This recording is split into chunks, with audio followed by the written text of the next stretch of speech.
Assalamualaikum warahmatullahi wabarakatuh. Waalaikumsalam warahmatullahi wabarakatuh. Bismillahirrahmanirrahim. Alhamdulillahi rabbil alamin. Wassalatu wassalamu ala ashrafil mursalin, imamil muttaqin, sayyidil ghurril muhajjalin, wa ala alihi wa ashabihil mujahidin at-tahirin, amma ba'du. Saudara-saudara kaum muslimin rahimakumullah. Satu hari ketika seorang ulama besar bernama Al-Imam Al-Faqih Abu Lais tengah berjalan-jalan di dekat kota Basrah, berkelumpulah sekelompok orang di dekat beliau. Mereka datang mengajukan satu pertanyaan. Imam, kami ingin bertanya. Di dalam Al-Quran itu Allah Subhanahu wa ta'ala menjelaskan, Ud'uni astajib lakum. Berdoalah kepadaku, aku akan jawab doamu. Mintalah kepadaku, aku kabulkan permintaanmu. Itu dan begitu janji Allah di dalam Al-Quran. Kami, kata orang-orang tadi, sudah lama berdoa kepada Allah. Tapi kenapa sampai sekarang doa kami ini belum dikabulkan? Katanya, ud'uni astajib lakum. Kalau kamu berdoa, aku jawab, aku penuhi, aku kabulkan doamu. Itu janji Allah. Kami sudah lama berdoa pagi, sore, siang, malam. Nyatanya sampai sekarang doa kami belum dikabul-kabulkan. Ini bagaimana? Apa ayat Quran salah? Apa Tuhan lagi lempengan gak denger?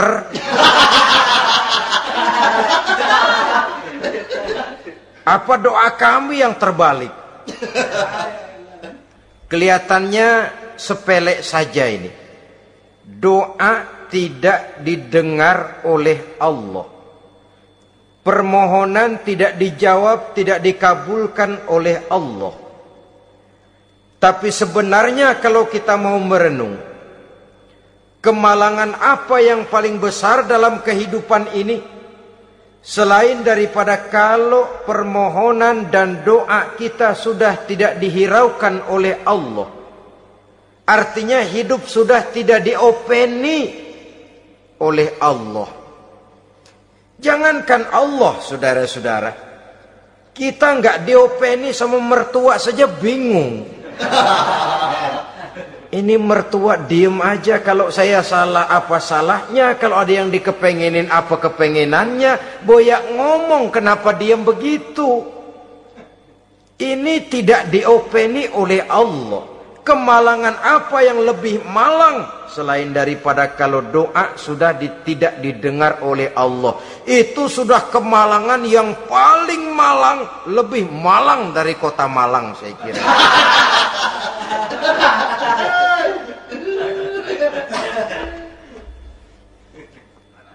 Menghadapi pertanyaan ini, Imam Al-Faqih Abu Lais senyum. Lalu beliau berkata, tuan-tuan, tahu kenapa doa tuan-tuan tidak dijawab? Permohonan tidak dikabulkan? Allah sudah tidak memperdulikan tuan-tuan ini? Kami tidak tahu, Imam, maka kami bertanya. Begini, hati tuan-tuan itu mati. Dari hati yang mati, channel tidak nyambung kepada Allah. Dari channel yang putus tidak ada getaran strom. Bagaimana akan timbul gejala? Hatimu mati, jadi pantas kalau doa tidak dikabulkan, permohonan tidak dipenuhi, doa tidak terjawab, hatimu mati. Saudara-saudara kaum muslimin, dari hati yang mati ini, getaran tidak akan sampai ke hadratullah azza wa jalla. Nah, ini juga satu penyakit yang kita sangat khawatirkan, yaitu apabila hati kita sudah mati selagi jasad masih hidup. Artinya, jadilah kita bangkai berjalan di hadapan Allah Subhanahu wa ta'ala. Sementara kita sangat disibukkan dengan menggali berbagai macam jenis obat penangkal penyakit zahir, dan kita kurang perhatian untuk mencari obat penangkal penyakit batin yang kalau diserang penyakitnya menghancurkan kehidupan abadi di akhirat nanti. Perkembangan ilmu kedokteran nyata benar diikuti dengan perkembangan jenis-jenis penyakit. Makin maju ilmu kedokteran, makin modern penyakit. Ngerti juga rupanya itu penyakit.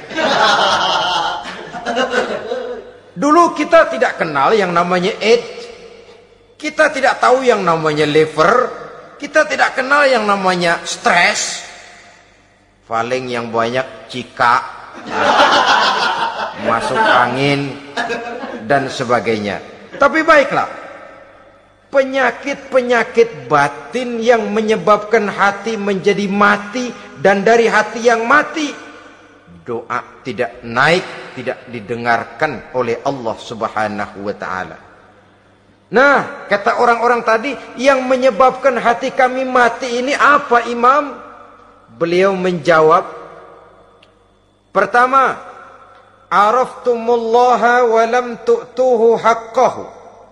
Yang menyebabkan hatimu jadi mati, pertama, kamu kenal benar kepada Allah, tapi haknya untuk disembah, kewajibanmu untuk menyembah, tidak pernah kamu laksanakan.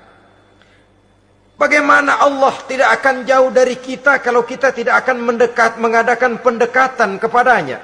Dan pendekatan kepada Allah hanya bisa kita tempuh melalui jalur kegiatan ritual ibadah. Allah akan terlalu jauh apabila kita hanya membicarakannya lewat filsafat dan renungan yang mendalam. Tapi Allah akan dekat dan terasa hadir dalam hidup apabila kita dekati ia dengan pelaksanaan ibadah kepadanya.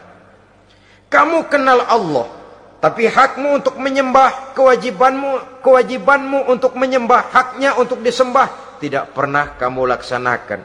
Kalau soal Allah, kita kenal bukan main. Bahkan tidak hanya kita mengajarkan kenal juga kepada anak-anak kita. Kalau ditanya siapa pencipta matahari, bulan, dan bintang? Allah. Siapa pencipta lautan, gunung, hutan belantara, dan sungai-sungai? Allah. Siapa pencipta bumi, matahari, dan sebagainya? Allah. Sembahyang apa enggak? Bagaimana nanti?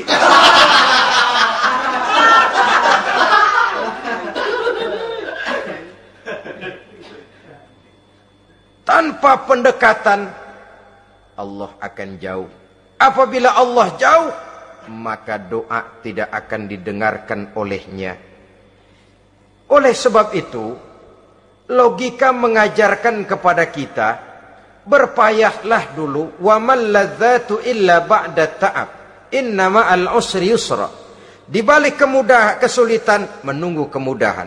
Nikmat baru akan terasa, kelezatan hidup baru akan terasa setelah kita jerih payah banting tulang peras keringat. Rasanya memang lebih nikmat sepotong singkong hasil cucuran keringat sendiri ketimbang roti dijejelin orang. Ini berarti kita ingin mohon pertolongan kepada Allah, sementara dengan Allah sendiri kita jauh. Sama saja dalam kehidupan kita analoginya, saudara-saudara. Orang tidak kenal kepada saudara, tahu-tahu jauh dari saudara, tahu-tahu datang mau minjem duit. Apa kesan saudara? Enak aja, kenal enggak, dekat enggak, datang-datang mau minjem duit. Emang duit percetakan bapak lu?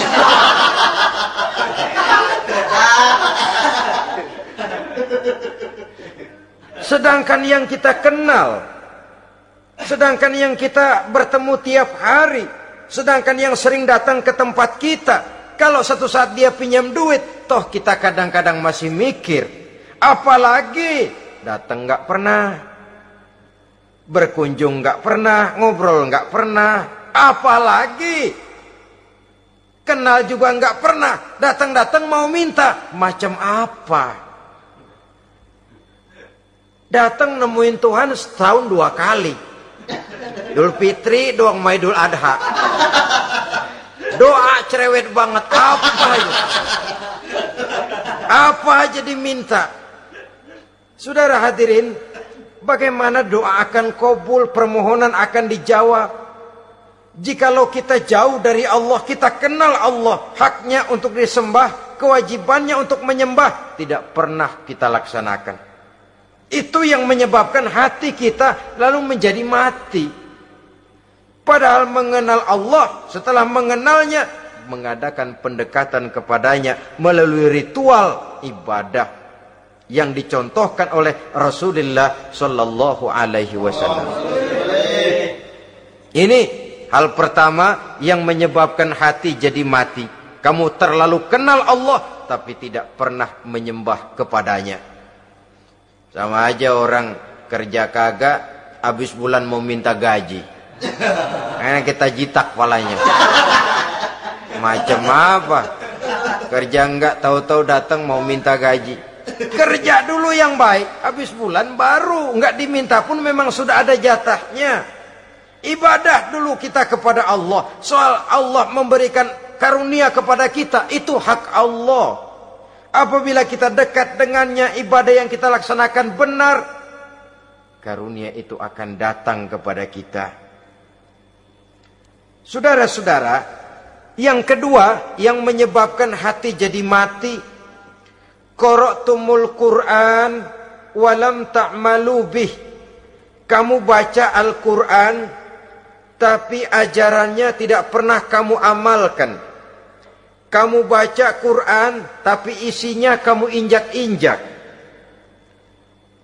Sehingga ada peringatan dari Rasul Sallallahu Alaihi Wasallam. Beliau bersabda, "Iza azzamat ummatid dunya, wa fi riwayatin dinaron wa dirhaman, nuzi'at minha haibatul Islam. Wa iza turikatil amru bil ma'rufi wan nahyu 'anil munkari, hurimat 'alaihim barakatul wahyi. Wa iza tasabat ummati saqatat min 'ainillah." 3 peringatan keras, tapi yang merupakan gejala penyakit kita umat Islam, diperingatkan oleh Nabi kita. Pertama, iza azzamat ummatid dunya. Apabila umatku telah terlalu mengagung-agungkan dunia, apabila umatku telah jatuh menjadi umat yang materialistis, segalanya diukur dari sudut keduniaan saja, nuzi'at minha haibatul Islam, maka akan dicabutlah dari mereka kehebatan agama Islam. Hilang kehebatan Islam apabila kita jatuh menjadi umat pengagung dunia, penyembah materi. Nilai kita, keberadaan kita tidak dihargai orang lain. Orang memandang kita remeh saja. Orang Islam gak ada apa-apanya, bayar aja. Bisa dibeli, bisa diatur, bisa dikerjain, garap saja. Nuzi'at minha haibatul Islam, hilang dari mereka kehebatan Islam ini. Kenapa? Mereka telah mengagungkan dunia dan menjadikannya sebagai tujuan. Padahal dunia cuma alat, materi cuma alat, harta cuma alat. Yang kedua, wa iza turikatil amru bil ma'rufi wan nahyu 'anil munkari, hurimat 'alaihim barakatul wahyi. Apabila telah ditinggalkan amar ma'ruf dan nahi munkar, maka hilanglah keberkahan wahyu. Ini yang ada hubungannya dengan masalah kita. Kita baca Quran, kita tidak amalkan isinya. Bagaimana hati tidak jadi mati? Amar ma'ruf dan nahi munkar ditinggalkan orang, hilang keberkahan wahyu. Pada saat itu boleh jadi Quran ada, tapi cuma tinggal tulisan saja. Islam ada, cuma tinggal sekedar nama saja. Diseminarkan, disimposiumkan, dimuktamarkan, tapi tidak dijabarkan dalam kehidupan sehari-hari. Apabila amar ma'ruf dan nahi munkar telah ditinggalkan orang, hilang keberkahan Quran itu. Akibatnya apa? Apabila amar ma'ruf tidak lagi digalakkan orang, nahi munkar tidak dilaksanakan orang, lalu orang menilai sesuatu menurut seleranya sendiri. Mana yang ma'ruf, mana yang munkar, tidak ada lagi patokan utama. Kalau baik kata otaknya, dia kerjakan. Tidak baik menurut otaknya, dia tinggalkan. Agamanya adalah otak, berhalanya adalah akal. Akhirnya umat kehilangan pedoman. Tidak lagi jelas mana batas yang ma'ruf, mana batas yang munkar. Dalam kondisi sedemikian, akhirnya akan terjadi penjungkiran nilai. Paling celaka nantinya, yang ma'ruf malah dianggap munkar, yang munkar malah menjadi ma'ruf. Peringatan ketiga dari Nabi, wa iza tasabat ummati saqatat min ainillah. Apabila umatku sudah saling berbantahan, apabila umatku sudah saling caci memaki, saqatat min ainillah, jatuhlah mereka dalam pandangan Allah Subhanahu wa taala.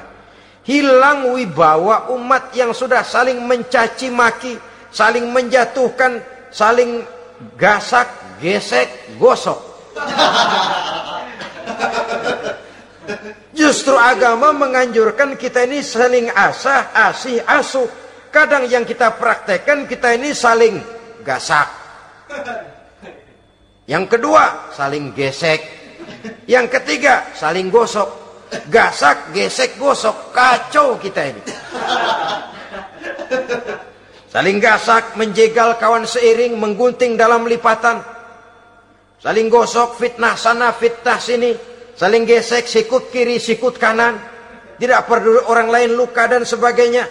Yang penting dia bisa nangkring. Jatuh kita dalam pandangan Allah apabila umat sudah saling mencaci maki. Maka kita kembali kepada persoalan. Hal kedua yang menyebabkan hati jadi mati, qara'tumul Qur'an walam ta'malu bih. Kita baca Al-Quran, tapi ajarannya nyaris tidak kita amalkan di dalam kehidupan kita. Akibatnya hati lalu jadi mati. Itu yang kedua. Yang ketiga, yang menyebabkan hati jadi mati dan doa tidak terjawab, idda'aitum annakum min ummati Muhammadin sallallahu alaihi wasallam walam ta'malu bisunnatihi. Kamu mengaku, kamu memproklamirkan diri sebagai umatnya Nabi Muhammad, tapi sunnahnya tidak pernah kamu amalkan. Malahan perkembangan paling akhir, bukan saja tidak mau mengamalkan sunnah, malah mengingkari sunnah. Inna lillahi wa inna ilaihi raji'un. Oh, Nabi Muhammad itu manusia biasa seperti kita. Sebagai manusia dia bisa salah. Dan ternyata hadis banyak yang palsu. Yang otentik cuma Quran. Selebihnya adalah sejarah. Tidak ada itu sunnah. Langsung saja kepada Quran. Oh, hadis itu bukan sumber hukum. Oh, tidak perlu mengamalkan sunnah. Saudara-saudara kaum muslimin, mengaku kita umat Nabi, tapi sunnahnya kita campakkan, tidak kita amalkan. Setelah tidak kita amalkan, kita campakkan. Setelah kita campakkan, kita ingkari pula. Inna lillahi wa inna ilaihi raji'un. Bagaimana hati tidak jadi mati? Kalau siang malam kita memproklamirkan diri sebagai umat Nabi Muhammad, sementara sunnahnya kita campakkan, kita abaikan, dan kita ingkari dia. Sunnah itu. Padahal jikalau sekarang kita mengenal Islam, jikalau kita sekarang ngerti halal haram, tahu hak batil, bisa memilah dan memilih antara yang ma'ruf dengan yang munkar, itu utamanya adalah karena jasa Nabi Muhammad SAW, yang dari generasi ke generasi dilanjutkan oleh para sahabat, oleh tabi'in, oleh tabi'it tabi'in, terus oleh para ulama-ulama sampai kepada kita sekarang ini. Walaupun beliau hanya berfungsi sebagai penyampai, tapi kepribadiannya dijadikan model oleh Allah Subhanahu wa taala di dalam kita melaksanakan kehidupan beragama. Bahwa beliau manusia seperti kita, memang dalam arti unsur biologisnya ya manusia, punya darah, punya daging, punya hati, punya perasaan, bisa sedih, bisa gembira, tetapi beliau itu termasuk basyarun la kal basyar, manusia yang tidak seperti manusia pada umumnya, punya spesifik. Dan itu wajar sebagai seorang Rasul pilihan Allah, apalagi merupakan Rasul pilihan dari sekian puluh pilihan. Bahwa jamrud itu batu memang, tapi nilainya kan berbeda dengan batu kolar. Satu truk batu kolar dengan barangkali segenggam batu jamrud, nilainya tentu jauh lebih mahal batu jamrud. Kalau soal batunya, sama batunya, tapi nilainya berbeda karena esensinya berbeda. Kita manusia, Nabi Muhammad juga manusia, sama manusianya memang, tapi kualitasnya, nilainya tentu jauh panggang daripada api. Itu sebabnya Allah menjadikan beliau sebagai model. Laqad kana lakum fi rasulillahi uswatun hasanah. Di dalam diri Rasul itu terdapat contoh teladan yang sangat baik bagi kita. Oleh karenanya, pada pertemuan kali ini, apabila kita konsekuen mengaku umat Nabi Muhammad, marilah konsekuen juga menegakkan sunnahnya. 3. Yang keempat, yang menyebabkan hati jadi mati dan doa tidak terjawab, akaltum ni'mata rabbikum walam tashkurulah. Tiap hari kamu makan nikmat Tuhanmu, tapi kamu tidak pernah mau bersyukur kepadanya, kepada Allah Subhanahu wa ta'ala. Nikmat Tuhan kita doyan banget, tidak pernah sehari dan sesaat pun terlepas diri dan hidup ini dari nikmat-nikmat yang diberikan Allah. Sejak kita bangun tidur sampai tidur kembali, bahkan tidur itu sendiri, di pasar, di sawah, di kantor, dimanapun kita berada, nggak pernah nikmat Allah berhenti. Hidup kita dalam alam diberikan segala fasilitas untuk menunjang kehidupan. Nggak pernah Allah pasang pajak matahari, nggak pernah Allah pasang pajak gas udara. Nikmat-nikmat yang banyak itu tiap hari kita kecap, tiap hari kita nikmati. Tapi kita tidak pandai bersyukur. Padahal Allah memberikan peringatan keras dalam hadis qudsinya. Man lam yashkur ala na'mai wa lam yasbir ala balai falyakhruj min tahti samai wal yatlub rabban siwaya. Siapa yang tidak mau bersyukur terhadap nikmat yang aku berikan kepadanya, dan tidak mau bersabar terhadap ujian yang aku berikan kepadanya, silahkan keluar saja dari kolong langit ini dan cari Tuhan selain aku. Diusir oleh Allah. Kalau orang tidak mau bersyukur terhadap nikmat yang aku berikan, dan tidak mau bersabar terhadap ujian yang aku timpakan, keluar dari kolong langitku, keluar, cari Tuhan selain aku. Diusir. Lah yang ngusir Allah. Anak sekarang bilang mau ke Menong.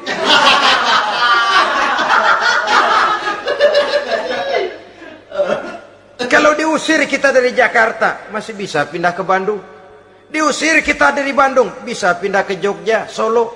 Diusir kita dari Indonesia, bisa pindah ke Singapura, Malaysia. Diusir dari kolong langit, mau cari langit mana lagi? Kalau kau tidak mau mensyukuri nikmatku, tidak sabar terhadap ujian yang aku berikan kepadamu, keluar saja, keluar dari kolong langitku ini, cari Tuhan selain aku. Kalau istilah kita mah Tuhan udah jengkel banget udah itu. Nikmatku, yang nikmat yang aku berikan kau makan, tapi kepadaku engkau tidak pernah mau bersyukur. Saudara-saudara kaum muslimin rahimakumullah, wajar. Kita dulunya tidak ada, sekarang ada, nikmat. Susunan biologis manusiawi kita demikian cantik, nikmat. Tinggal di bumi, fasilitas yang kita perlukan disediakan, tinggal kemampuan kita mengelolanya. Nikmat. Diberikan kita otak yang membedakan kita dengan binatang, nikmat. Diberikan kita agama, diutus para rasul untuk jadi model dalam kehidupan kita, nikmat. Kalau cara kita emang kurang apa sih? Apa yang kurang, hai manusia? Engkau tidak ada, aku adakan. Kalau aku perintahkan kau tinggal di bulan, mungkin kau tidak akan sanggup hidup. Begitu lahir juga kelepek-kelepek habis.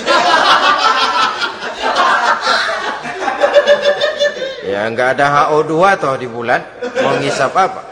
Aku tinggalkan kau, aku perintahkan tinggal di permukaan bumi. Alamnya indah, fasilitas serba menunjang.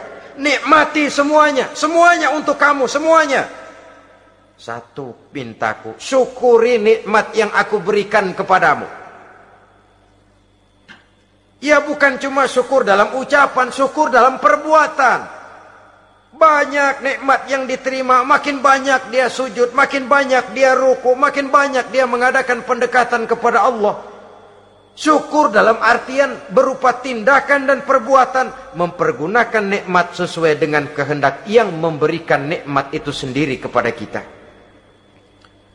Saudara-saudara kaum muslimin rahimakumullah, ini penyakit yang keempat. Kamu makan nikmat Tuhanmu, tapi kamu tidak pernah pandai bersyukur kepadanya, mensyukuri nikmat yang diberikan tadi. Bagaimana hati tidak jadi mati? Kita sibuk mempersolek jasmani, mencari obat penangkal penyakit zahir. Maka yang ramai di zaman sekarang, saudara lihat, salon, fitness, senam, macam-macam jenis. Tidak ada salahnya dan tidak ada jeleknya. Tapi kalau itu sampai melupakan kita kepada memperindah batin, memperbaiki jiwa, artinya bukankah kita perlahan tapi mempersiapkan diri menjadi bangkai berjalan di hadapan Allah? Dengan operasi plastik, yang pesek jadi mancung, yang sipit jadi belok, kulit keriput jadi kencang, pipi terlalu cekung bisa diatur. Saudara-saudara, tapi kalau hati yang rusak, jiwa yang rusak, kemana lagi kita akan berobat kalau bukan kepada agama? Maka hati itu jadi mati apabila kita selalu memakan nikmat Allah dan tidak pandai mensyukuri nikmat itu. Dari hati yang mati tidak akan ada getarannya. Oleh sebab itu doa tidak terjawab. Selanjutnya, yang menyebabkan doa tak terjawab dari sebab matinya hati, qultum annal mauta haqqun wa lam tasta'iddu lahu. Kamu berkata, kamu yakin bahwa mati adalah sesuatu yang benar, tapi kamu tidak pernah punya persiapan untuk mati. Padahal menurut logika, orang yang akan bepergian jauh tentu dia harus mempunyai bekal yang cukup. Semakin jauh jarak perjalanan yang akan ditempuhnya, semakin banyak perbekalan yang harus dibawanya. Dahulu, seketika beberapa jamaah dari Yaman akan melaksanakan ibadah haji dengan nekat, mereka berprinsip, pokoknya kan berangkat haji jadi tamunya Allah. Nanti Allah yang akan ngelayanin. Mereka nekat, modal badan doang berangkat. Diadukan kepada baginda Rasul, lalu turun peringatan dari Allah, wa tazawwadu fa inna khairaz zadi taqwa. Jangan begitu, bawa bekal. Sesungguhnya bekal yang paling baik adalah takwa. Bahwa berangkat dengan bekal takwa itu bekal yang paling utama. Tapi bekal-bekal yang lain pun jangan diabaikan. Kalau kita akan berangkat untuk tujuan yang baik, bekal yang paling utama memang takwa. Tapi tidak berarti harus mengabaikan bekal-bekal yang lain. Begitulah, semakin jauh perjalanan yang akan kita tempuh, semakin banyak bekal yang harus kita hadapi. Kalau saudara mau pergi ke Surabaya, tidak membawa bekal kemudian berani berangkat, rasanya sih saya pikir itu bukan berani, nekat namanya. Sama saja orang belum pernah sembahyang mati. Nekat tuh orang. Berani amat. Belum berbuat kebaikan barang sedikit pun sudah mati. Nekat namanya itu. Sama saja tadi, nggak bawa bekal apa-apa berangkat ke Surabaya. Sampai Surabaya belum tentu, sengsara udah jelas. Belum punya bekal yang baik sudah mati. Sampai ke surga belum tentu. Tapi kebelangsak dan sengsara, rasa-rasanya pasti itu. Oleh karena itu, kalau kita yakin mati sesuatu yang benar, sesuatu yang pasti datang menimpa, maka hendaklah kita mempersiapkan bekal. Kemudian, idda'aitumun najata minan nar, wa ramaitum fiha anfusakum. Kamu memproklamirkan diri ingin selamat dari neraka, tapi kamu lemparkan dirimu ke dalam neraka. Bagaimanapun bajingannya bajingan, kalau ditanya, ente mau masuk neraka enggak? Jawabannya pasti enggak. Itu pasti perbuatannya sendiri yang melemparkan dirinya ke dalam neraka. Membiarkan dirinya berlarut-larut, bertimbun-timbun dalam dosa dan kesalahan, dan tidak akan ada niatan untuk memperbaiki diri. Hanyut di meja judi, habis ditelan minuman keras, fitnah sana, fitnah sini, hasud sana, hasud sini. Padahal mulutnya ingin selamat dari neraka, perbuatannya malah melemparkan dirinya ke dalam api neraka. Tidak ada orang yang lebih sayang kepada diri kita selain kita sendiri. Dan menyayangi diri itu tidak cuma dengan memandikannya sehari 3 kali, memakaikannya parfum dengan segala macam merek, memakai sabun yang wangi-wangi, minyak yang harum-harum. Lebih daripada itu, jaga dan sayangi diri. Jangan jatuhkan dia ke dalam perbuatan-perbuatan yang bisa menjerumuskan diri itu ke dalam neraka. Kemudian disambung oleh Imam Al-Faqih Abu Lais yang menyebabkan doa tidak terjawab karena hati mati. Idda'aitum dukhulal jannah walam ta'malu laha. Kamu ingin masuk surga, tapi kamu berat mengamalkan perbuatan yang bisa menyampaikan kamu ke surga. Semua kita kalau ditanya, mau masuk surga? Mau. Tapi jarang yang berlomba melakukan perbuatan-perbuatan yang bisa menyampaikan kita ke surga. Kemudian yang terakhir kata Imam Al-Faqih Abu Lais, dafantum mautakum walam ta'tabiru laha. Kamu menguburkan orang yang mati di antara kamu, tapi kamu tidak bisa mengambil iktibar, tidak bisa mengambil pelajaran dari mayit yang jenazah yang kau kuburkan itu. Mestinya kan nguburin orang tuh membuat sadar. Iya, kalau sekarang dia saya baringkan di liang lahat, menghadap ke arah kiblat, bantalnya tanah, setelah itu ditutup dengan papan, lalu ditimbun dengan tanah. Iya, sekarang giliran dia, giliran saya, entah besok, lusa, bulan depan, tahun depan, tapi pasti mengubur mayat, mengubur jenazah, tapi tidak bisa mengambil iktibar dari yang dilaksanakannya itu. Ini merupakan penyakit-penyakit batin yang merupakan handicap, yang menimbulkan jarak antara kita dengan Allah Subhanahu wa ta'ala. Pantas kalau itu semua ada pada diri kita, hati jadi mati. Dari hati yang mati, doa tidak akan tembus. Kita tidak lagi akan diperdulikan oleh Allah Subhanahu wa taala. Dan itu sekali lagi kemalangan yang terbesar dalam kehidupan kita. Bagaimana jalan keluarnya? Pertama, memperbaiki batin kita, menyelamatkan diri daripada penyakit-penyakit yang bisa mematikan hati seperti yang sudah saya sebutkan tadi. Yang kedua, berdoa dengan adab. Sehingga tata cara di dalam kita bermohon kepada Allah Subhanahu wa taala dibicarakan secara khusus oleh Al-Imamul Ghazali dalam kitab Ihya beliau yang disebut adabud doa. Adab di dalam kita melaksanakan doa kepada Allah Subhanahu wa taala. Setelah batin ini bersih dari penyakit-penyakit hati yang bisa menyebabkan hati jadi mati, berdoalah kita kepada Allah. Bagaimana adabnya? Kata Imamul Ghazali rahimahullah, yang pertama hendaklah ia di dalam berdoa itu memilih waktu yang mulia. Minal awqatis syarifah, kata beliau. Memilih waktu-waktu yang punya nilai mulia. Ramadan dalam 1 tahun,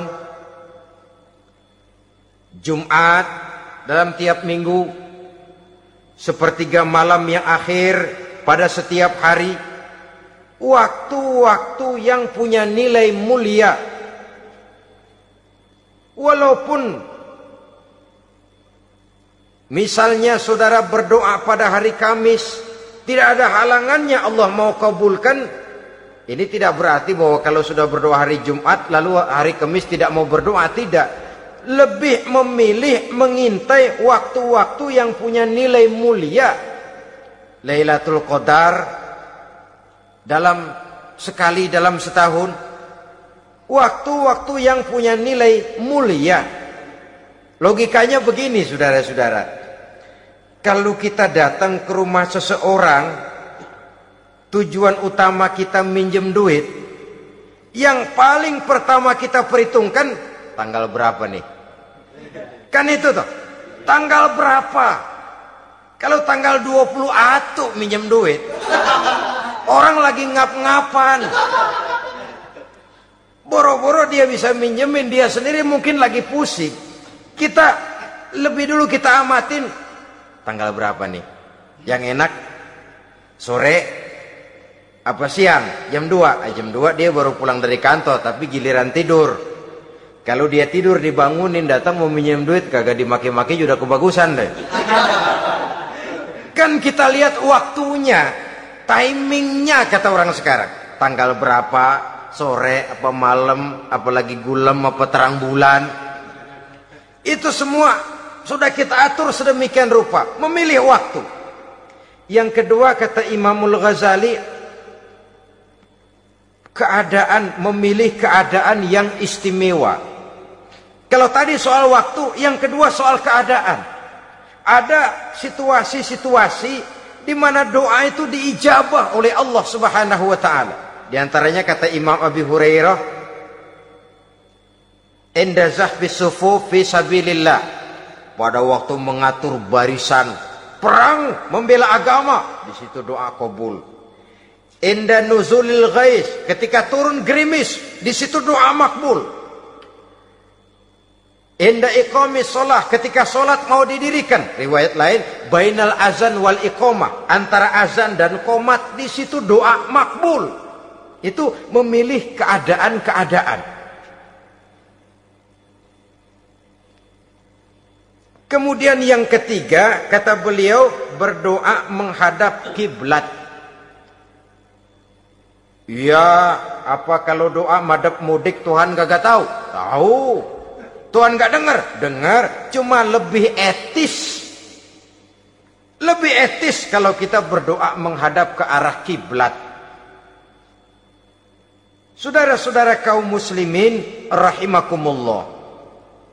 Yang keempat, hifdzus shaut, menyederhanakan suara. Tidak terlalu keras, juga tidak terdengar orang lain, apalagi kalau doa kita diaminkan oleh orang lain.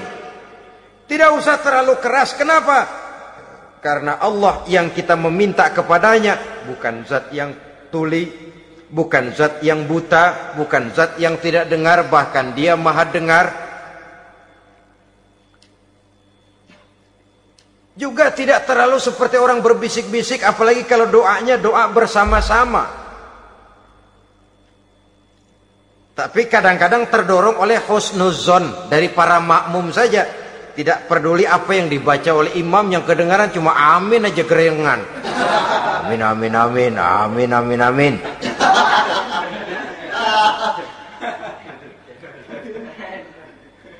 Juga tidak terlalu keras, seperti orang berdoa, seperti orang pidato. Saudara-saudara kaum muslimin rahimakumullah. Yang kelima, alla yatakallafa saja' fid du'a. Dalam berdoa, kalau istilah kita, jangan nyelongcong. Sajak sujak ini menunjukkan sikap berani kepada Allah. Misalnya ada orang berdoa, ya Allah ampunilah saya kalau engkau mau. Kalau Allah mau. Kasihanilah saya ya Allah kalau engkau mau. Itu doa orang songong. Atau sama saja, ya Allah berilah saya rezeki dikit aja. Emang kenapa pakai begitu?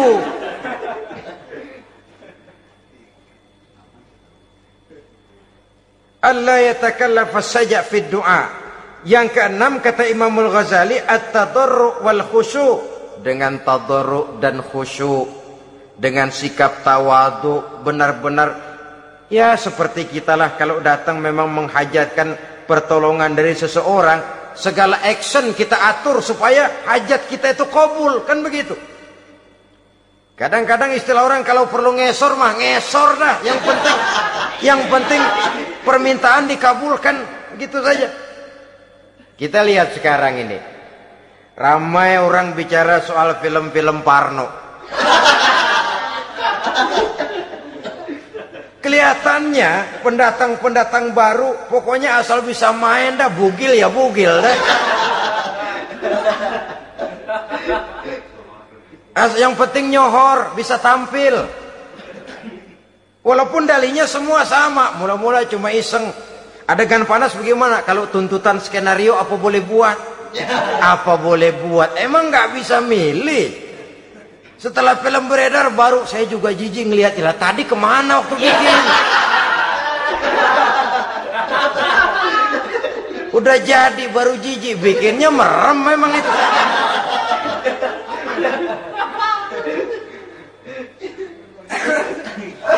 Tapi ada satu analogi, asal bisa main, asal bisa tampil di layar, apa saja jadi taruhan sudah. Bugil ya bugil dah, nggak soal dah, pokoknya bisa main, tampil, nyohor, masuk koran.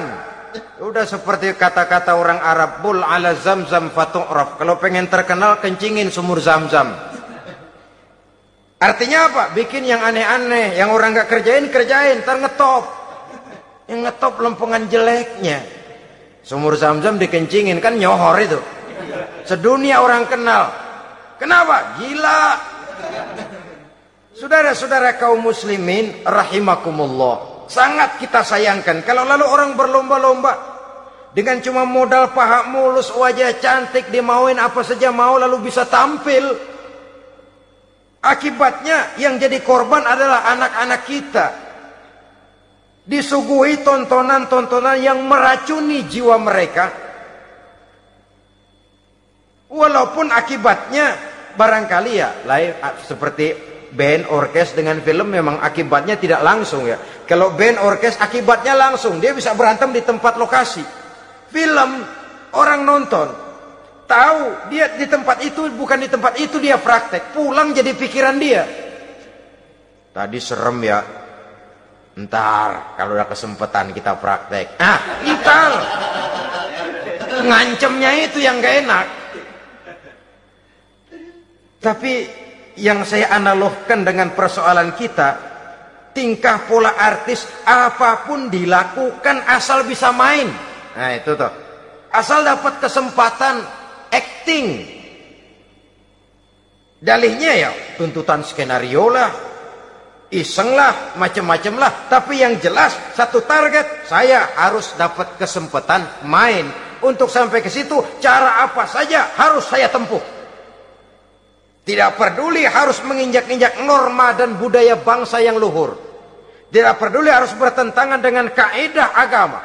Tidak peduli hasilnya meracuni umat masyarakat, terutama generasi muda. Yang penting kan ngetop. Saudara-saudara, baiklah ya, itu soal lain. Tapi soal kita ialah at-tadarru wal khusyu'. Bermohon kepada Allah dengan tadarru, khusyuk dan tawadhu. Seperti kalau kita mau bermohon kepada seseorang, kita malah merendahkan diri. Pak, saya memang orang gak mampu, Pak. Utang saya udah selebar kampung, Pak. Anak udah 16 seperempat. Apa saja kita meratap, menghibah, mengeluh, merintih. Ujungnya kan, yang penting gue pinjam duit dapat dah. Gitu. Apa kayak diomongin, pokoknya pulang bawa duit, itu saja. Itu strategi manusiawi. Kalau ini kita adakan konteks, oh iya, kepada Allah lebih lagi kita tadarru, khusyuk, tawadhu. Doa dengan tawadhu, sebab kita akan bermohon kepada yang serba maha. Menghadap ke arah kiblat, duduk bertafakur dengan khusyuk, tawadhu. Jangan doa sembari tolak pinggang.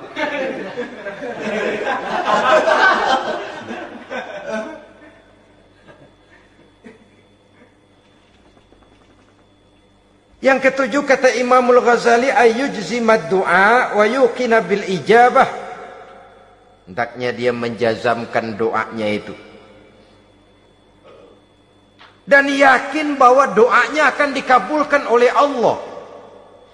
Sebab kata Nabi, innallaha la yaqbalu du'aan min qalbin ghafilin lahin.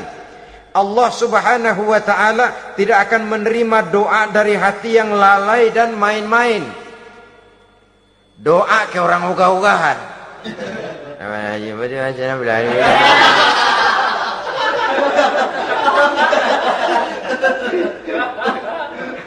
Kali malaikat nyongok dong, lu minta apa lu?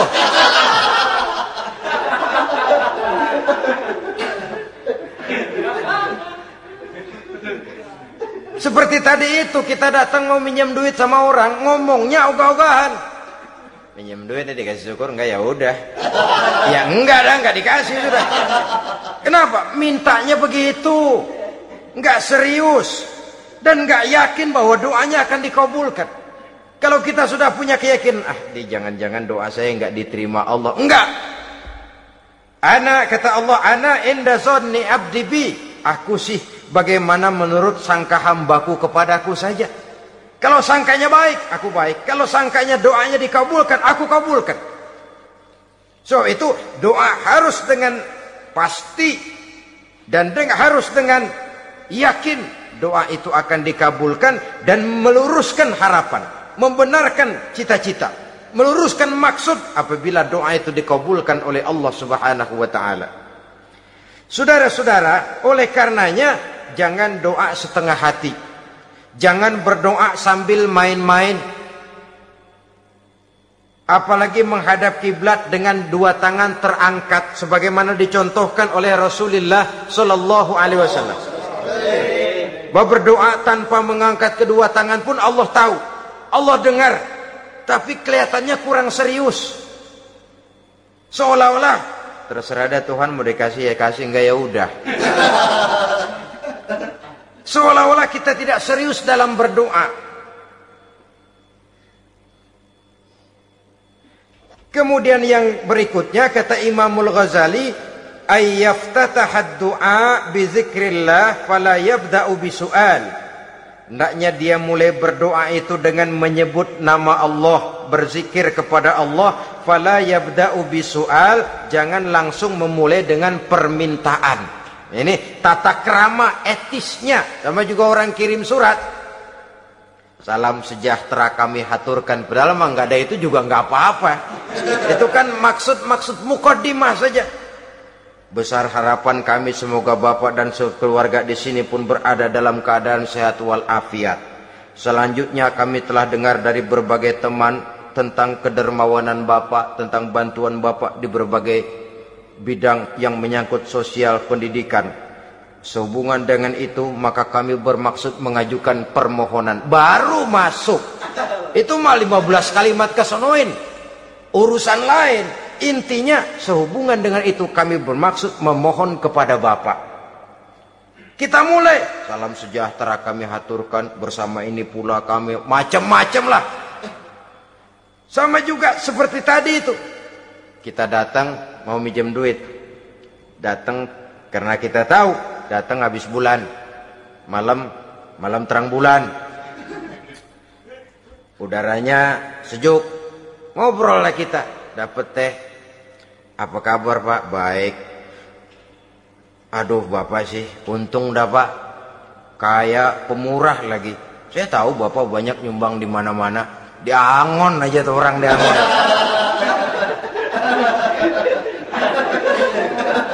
Kira-kira udah mau telap aja baru dikedat. Ngomong-ngomong Pak. Nah, mulai nih kalau udah ngomong dah tuh mulain. Baru masuk.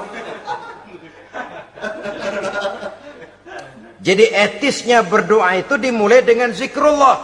Karena itu umumnya dimulai dengan Alhamdulillahi Rabbil Alamin. Kita puji dulu Allah. Alhamdulillahi Rabbil Alamin. Hamdan yuwafi ni'amahu wa yukafi'u mazidah. Kita puji dulu Allah. Seperti orang tadilah. Kita puji dulu kebaikannya. Walaupun pada akhirnya kita minjem duitnya. Sebenarnya Allah nggak perlu dipuji toh. Dipuji atau tidak Allah tetap termulia. Ini etis manusia. Allah tidak berharap untuk dipuji oleh manusia. Allah tidak untung seluruh alam memujinya. Manusia mau memuji atau tidak itu urusan manusia sendiri. Allah tidak minta untuk dipuji. Allah juga tidak gila kepada pujian. Kalau kita memulai doa dengan pujian, etis kita kepada Allah Subhanahu wa taala di dalam kita bermohon kepadanya. Saudara-saudara kaum muslimin rahimakumullah. Kemudian menyesuaikan doa dengan kondisi. Ini termasuk syarat batin ya, taubat, waraddul mazalim kata Imam Ghazali, menolak segala macam kezoliman. Artinya kalau berdoa itu tahu diri. Kalau gaji kita sebulan 700 atau 800 900 ribu, berdoa minta rezeki 1 juta, itu tahu diri namanya. Kan cuman kurang 100 ribu. Ya, kalau kerja kagak minta gajian 1 juta. Pengen doa dikabulkan, rasanya secara etis nggak tahu diri orang berdoa seperti itu. Orang datang mau minta duit, mau pinjam duit kepada kita, kan kita lihat kira-kira mampu ngembaliin nggak nih orang. Kita lihat, kita evaluasi kemungkinannya. Lalu si yang minjem tentu tahu diri. Kalau memang kekuatannya ngembaliin, tidak seperti kekuatannya mulangin, hendaknya dia timbang rasa. Begitu juga kepada kita etisnya kepada Allah Subhanahu wa taala. Tahu diri, menyesuaikan doa dengan keadaan. Kalau tidak ada gap terlalu jauh panggang daripada api, nanti nasibnya bagai si pungguk merindukan bulan. Apabila adab-adab di dalam berdoa ini kita perhatikan, sejak dia dari adab yang zahir sampai kepada adab yang batin, kemudian penyakit-penyakit yang membuat hati itu jadi mati, maka insya Allah doa kita dijabah oleh Allah Subhanahu wa taala. Dalam Al-Baqarah ayat 186 Allah Subhanahu wa taala menjelaskan, wa iza sa'alaka ibadi anni fa inni qarib ujibu da'watad da'i iza da'ani falyastajibu li wal yu'minu bi la'allahum yarshudun.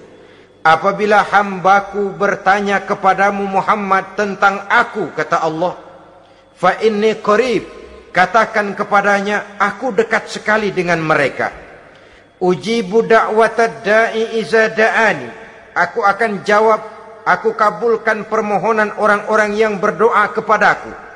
Falyastajibuli wal yu'minu bi, maka hendaknya mereka juga menjawab panggilanku atas dasar iman kepadaku. La'allahum yarsyudun, semoga dengan ini mereka kelak mendapat petunjuk. Saudara-saudara, Al-Baqarah 186 ini dengan nyata menjelaskan kepada kita, Allah akan menjawab doa, mengabulkan permohonan apabila kita falyastajibuli wal yu'minu bi, juga menjawab panggilan Allah atas dasar beriman kepadanya. Logikanya tadi itu, araftumullaha wa lam tu'tuhu haqqahu. Kita tidak pernah mau menjawab panggilan Allah sementara kita berharap doa kita dijawab oleh Allah. Apa enggak pincang? Apa enggak berat sebelah? Panggilan Allah kita berat memenuhinya, sementara kita sangat berharap agar permohonan kita, seruan kita dikabulkan oleh Allah. Menjawab panggilan Allah atas dasar beriman kepadanya. Kenapa? Ada orang menjawab panggilan bukan berdasarkan iman, tapi karena target lain. Datang sembahyang Jumat paling dulu, target utamanya pulang juga paling dulu nyabet sendal, nyabet sepatu. Menjawabnya iya, tapi tidak karena iman. Jadi apabila kita rajin menjawab panggilan Allah atas dasar beriman kepadanya, maka seruan, permohonan, doa niscaya dikabulkan olehnya. Ini saja, mudah-mudahan ada manfaatnya. Terima kasih atas segala perhatian. Mohon maaf atas segala kekurangan. Usikum wa nafsi bitaqwallah. Wassalamualaikum warahmatullahi wabarakatuh. Waalaikumsalam warahmatullahi wabarakatuh.